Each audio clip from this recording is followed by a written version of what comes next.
ini sangat menyelisih akidah, menyelisih pokok kita dalam agama kita. Yang coba bayangin teman-teman, setiap beberapa tahun bisa mereka melahirkan tempat ibadah baru di Tarim.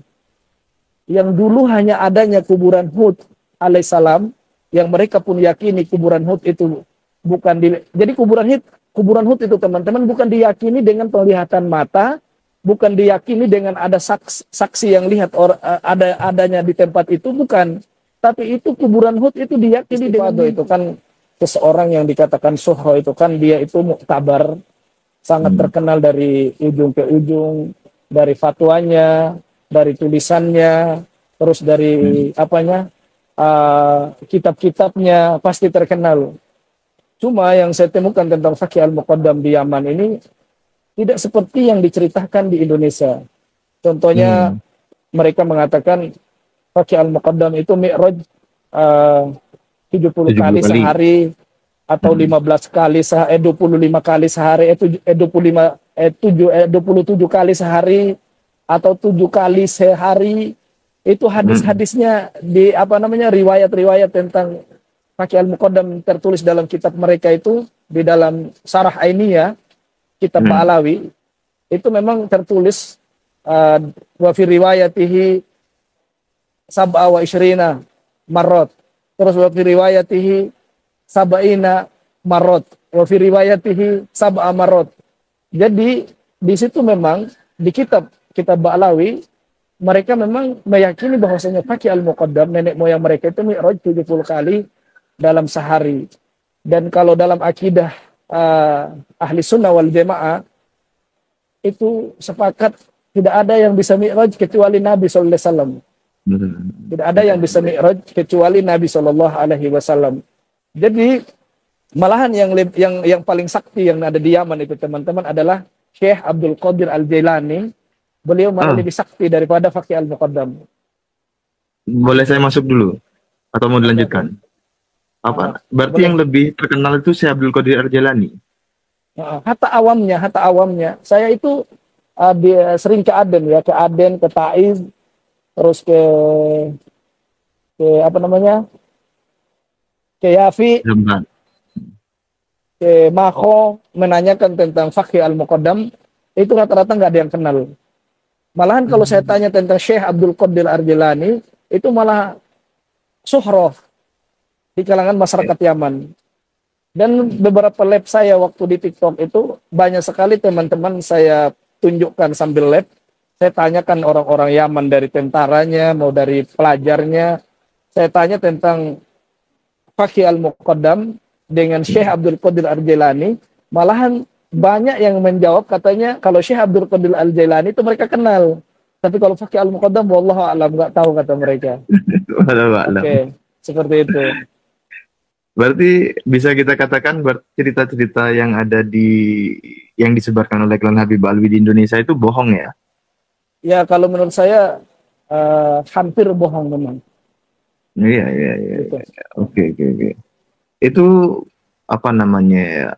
Apa Bang Nasab sudah pernah ngobrol dengan misalnya imam masjid atau tokoh yang memang ditokohkan sebagai rujukan agama oleh masyarakat setempat gitu, tentang Fakih Muqaddam? Iya, saya beberapa tokoh agama saya temui seperti ulama Syafi'iyah sendiri ya, yang ada di Tarim yang menentang Umar bin Hafid. Jadi teman-teman, banyak sekali ulama Syafi'iyah yang menentang Umar bin Hafid yang ada itu di Tarim. Mereka itu memiliki dars-dars di masjid di Tarim. Itu sangat banyak yang menentang Umar bin Hafid. Kenapa mereka menentang? Karena perbuatannya Umar bin Hafid ini sangat menyelisih akidah, menyelisih pokok kita dalam agama kita. Yang coba bayangin teman-teman, setiap beberapa tahun bisa mereka melahirkan tempat ibadah baru di Tarim. Yang dulu hanya adanya kuburan Hud alaihissalam, yang mereka pun yakini kuburan Hud itu bukan jadi kuburan Hud itu teman-teman bukan diyakini dengan penglihatan mata, bukan diyakini dengan ada saksi yang lihat adanya di tempat itu, bukan. Tapi itu kuburan Hud itu diyakini dengan mimpi.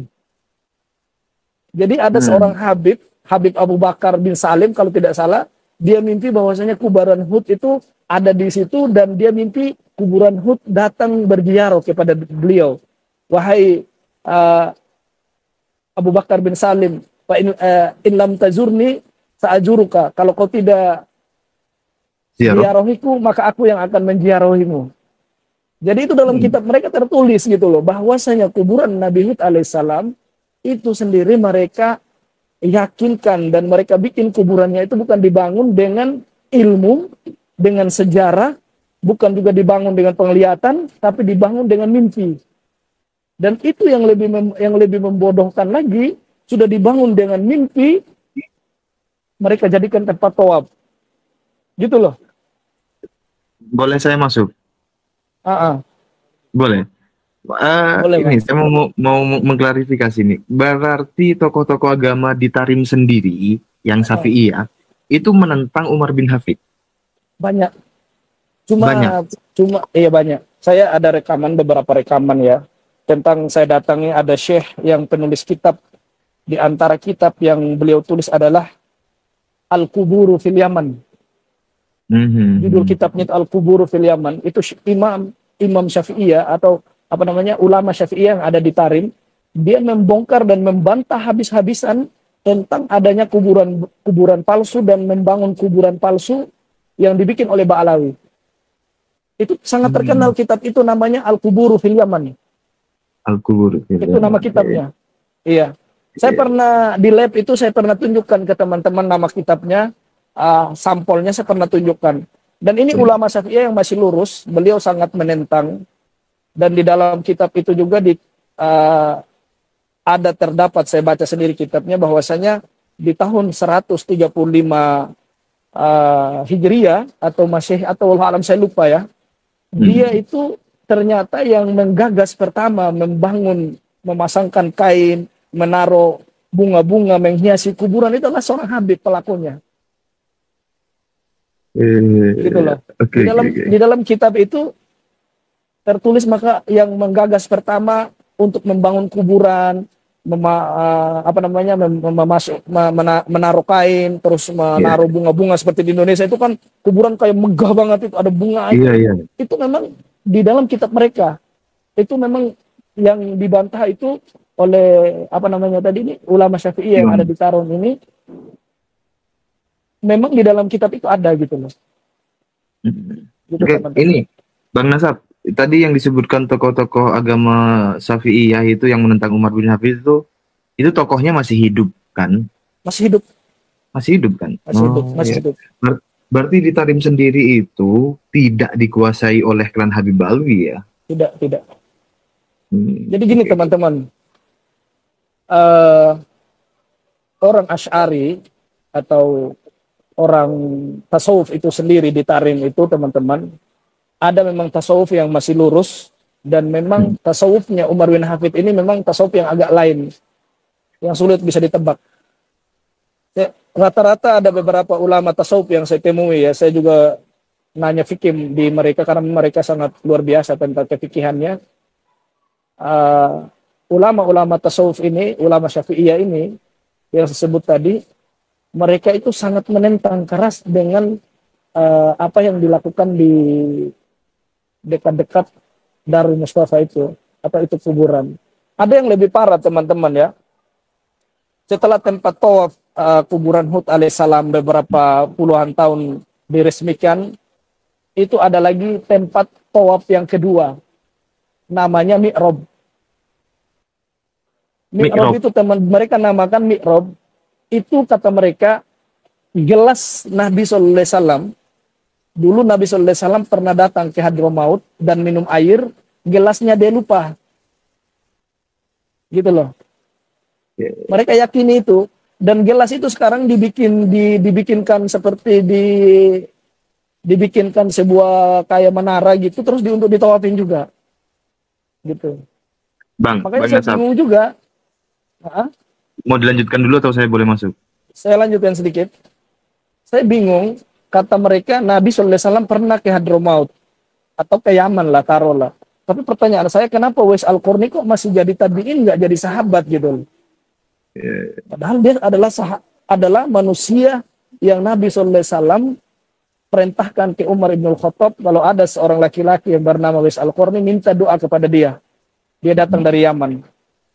Kalau memang Nabi pernah ke Yaman, kenapa orang-orang ini yang pengen ketemu dengan Nabi tidak jadi sahabat gitu loh. Tetap sejarah mencatat mereka adalah tabi'in. Ya, ya, ya. Itu lucu juga, lucu.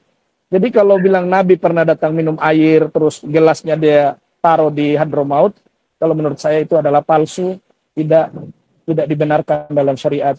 Itu adalah cerita-cerita dongeng.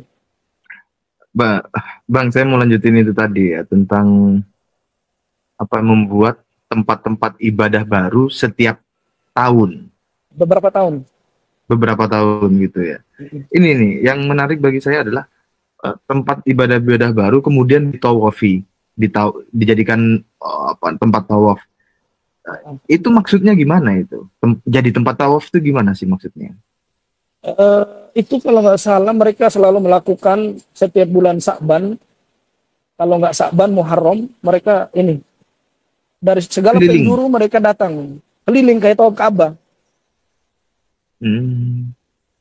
Jadi mereka keliling kayak seperti tawaf Ka'bah begitu. Jadi memang itu kalau menurut saya itu semua bisnis, masalah fulus. Iya. Menurut saya itu yang saya pahami itu.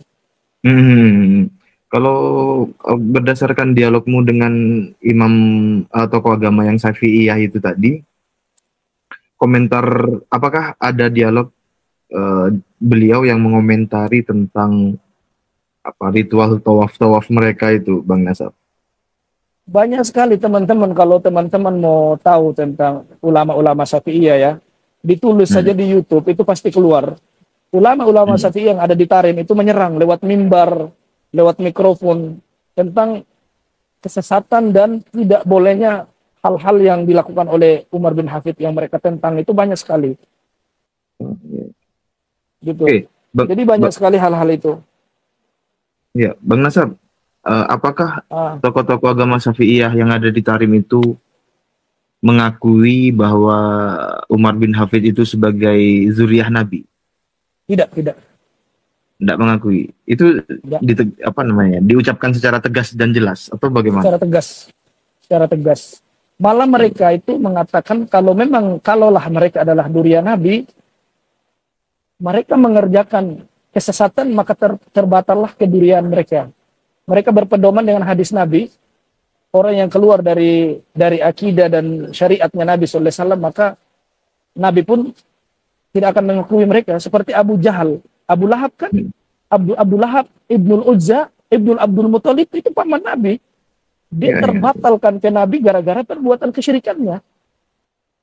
Nabi tidak mengakui dia karena kesyirikannya. Gitu loh. Jadi sama dengan Ba'alawi, mereka membuat tempat-tempat kesyirikan di Tarim. Apalagi sekarang mereka mengatakan kalau mau umroh kita sempurna, maka singgah dulu ke Tarim. Apal mereka mengatakan siapa yang memberi salam dari luar Tarim, maka yang menjawabnya adalah Nabi SAW di dalam Tarim. Kan ini kan terbatal kalaulah mereka dzurriyyah. Gitu loh. Iya. Apa namanya ya? Bentar, tentang makam Nabi Hud itu, kalau menurut informasi yang Bang Nasab dapatkan itu, munculnya itu beberapa puluh tahun terakhir atau sejak dulu? Kalau nggak salah itu 30 tahun yang lalu. Jadi gini teman-teman, dipahami dulu ya, adanya dzurriyyah Nabi atau klan Ba'alawi ini terjadinya 30 tahun yang lalu. Ini ahli-ahli tarikh yang saya temui di Yaman yang mengaku klan Ba'alawi atau sampai detik ini kita kenal di Indonesia Robito Alawiyah, itu terjadinya 30 tahun yang lalu. Dulu yang ada di Yaman itu cuma hanya 2 nakobah. Ada Al-Hasani dan ada Bani Hasim. Dan Ba'alawi dulu mereka mengaku-ngaku mereka dari Bani Hasim. Itu awal-awal mulanya. Awal-awal mulanya mereka belum berani ngaku mereka adalah Habib atau dzurriyyah Nabi. Mereka masih menempelkan diri mereka ke Bani Hasim, yang mungkin di Yaman itu Bani Hasim ini adalah orang-orang Bawazir dan pecah-pecahannya seperti itu. Itu sejarah Hmm. mencatat itu orang-orang ahli tarikh. Kalau teman-teman tahu yang namanya kitab At-Tarikh Hadromiyah, itu kitab sangat ditakuti oleh Ba'alawi. Nama kitabnya itu At-Tarikh Hadromiyah. Itu kitab sangat ditakuti oleh Ba'alawi. Karena kitab ini memang membongkar semua Ba'alawi ketika mereka itu berkuasa di Yaman.